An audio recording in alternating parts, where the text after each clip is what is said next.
নমস্কার, আপনাদের আমার বাংলা তন্ত্রমন্ত্র কি জগৎ ইউটিউব চ্যানেল এবং ফেসবুক অ্যাস্ট্রোলজার পেজে স্বাগত। আজকে আমি আলোচনা করব মঙ্গল যদি দ্বাদশভাবে থাকে তাহলে কি ফল পাওয়া যায়। এই মঙ্গল দ্বাদশভাবে থাকলে কি ফল পাওয়া যায় এই আলোচনা করার আগে আপনাদের কাছে আমার অনুরোধ, আমার চ্যানেলটি যদি আপনাদের ভালো লেগে থাকে তাহলে আপনারা অবশ্যই চ্যানেলটিকে সাবস্ক্রাইব করবেন, আর নতুন নতুন ভিডিও দেখার জন্য অবশ্যই বেল আইকনটি ক্লিক করবেন এবং ফেসবুক অ্যাস্ট্রোলজার পেজ অবশ্যই লাইক, কমেন্ট এবং শেয়ার করবেন। তো আসুন আজকে আলোচনা করছি মঙ্গল দ্বাদশভাবে থাকলে পরে কি ফল পাওয়া যায়। এই মঙ্গল যদি দ্বাদশভাবে থাকে এবং সেটা যদি বিশেষভাবে শুভ না হয় তাহলে এটা কিন্তু অত্যন্ত অশুভ যোগ। জাতক শত্রু দ্বারা উৎপীড়িত হয় এবং নানা রকম আকস্মিক দুর্ঘটনার শিকার হয় এবং উন্নতির পথে কিন্তু বাধা হয়, অবনতি, বিশেষ করে অবনতি বেশি হয়। মিথ্যে অপবাদে তার কর্মহানি এবং শত্রুর বিশ্বাসঘাতকতায় ও ষড়যন্ত্রে তার জেল অবধি হতে পারে। গুপ্ত শত্রুর দ্বারা তার কোনো রকম আঘাত প্রাপ্তিও কিন্তু কোনো অস্বাভাবিক ঘটনা নয়। জাতকের নানা রকম অপব্যয় হয়।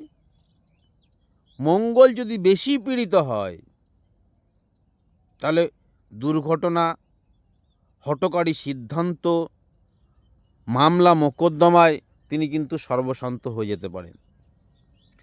জাতকের জীবনে কখনোই কিন্তু পূর্ণ উন্নতি হবে না এবং তার কোনো কাজই বিনা বাধায় সম্পন্ন হবে না, সুশৃঙ্খলভাবে গড়ে উঠবে না।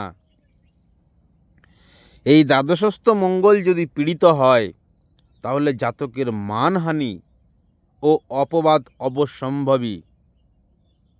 কখনো কখনো ফৌজদারি কোনো ব্যাপারে জড়িয়ে যাওয়ার এবং তাতে অপদস্থ হওয়ার সম্ভাবনা জাতকের মধ্যে থেকে যায়। নানা রকম অপ্রত্যাশিত দুর্ঘটনা, অঙ্গহানি বা অঙ্গ বিকল হওয়ার সম্ভাবনা থেকে যায়।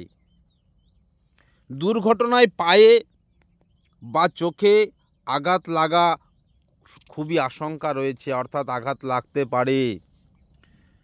জাতকের নানা রকম অপব্যয় হবে। দুর্ঘটনায় কোনো গুরুতর ক্ষতি হতে পারে যদি দ্বাদশে মঙ্গল থাকে এবং সেটা যদি শুভ না হয়। ভাইয়ের সঙ্গে বিবাদ হতে পারে। অন্তত ভাইয়ের জন্য তার নিজের দুঃখ ও অবনতির খুবই সম্ভাবনা রয়েছে। এই হঠকারিতা যদি না ত্যাগ করে তাহলে তাকে অনেক দুঃখ পেতে হয় জীবনে কোনো না কোনো সময় তাকে কারাগারে, হাসপাতালে বা কোনো দাতব্য প্রতিষ্ঠানে আটক থাকতে হয়।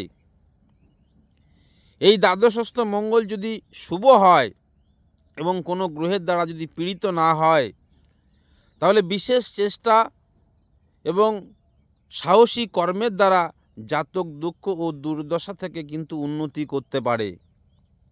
বিশেষত মঙ্গল যদি রবি, বৃহস্পতি, শুক্র অথবা প্রজাপতির দ্বারা অনুগৃহীত হয়, অর্থাৎ শুভভাবে থাকে, তাহলে জাতক নিজের পুরুষাকারে নিজেকে গৌরবান্বিত করতে পারে। অপরের দুঃখ, দুর্দশা ও ক্ষতি থেকে জাতক নিজের প্রতিষ্ঠা ও ঐশ্বর্য লাভ করে থাকেন। কিন্তু এই দ্বাদশস্থ মঙ্গল যতই অনুগৃহীত হোক, যতই শুভ হোক, জাতকের বাধা বিঘ্ন, ঝঞ্ঝাট, ঝামেলা এবং শত্রুপীড়া থাকবেই। তো মিত্র, আজকে আমি আলোচনা করলাম দ্বাদশভাবে মঙ্গল থাকলে কি ফল পাওয়া যায় বা কি ফল লাভ হয়, এই সম্পর্কে বিস্তারিত আলোচনা করলাম। এবং আপনাদের যদি আমার চ্যানেলটি ভালো লেগে থাকে আপনারা অবশ্যই চ্যানেলটিকে সাবস্ক্রাইব করবেন, পরবর্তী ভিডিও দেখার জন্য অবশ্যই বেল আইকনটি ক্লিক করবেন, আর ফেসবুক অ্যাস্ট্রোলজার পেজে অবশ্যই লাইক, কমেন্ট, শেয়ার করবেন। আজ এই পর্যন্ত, নমস্কার।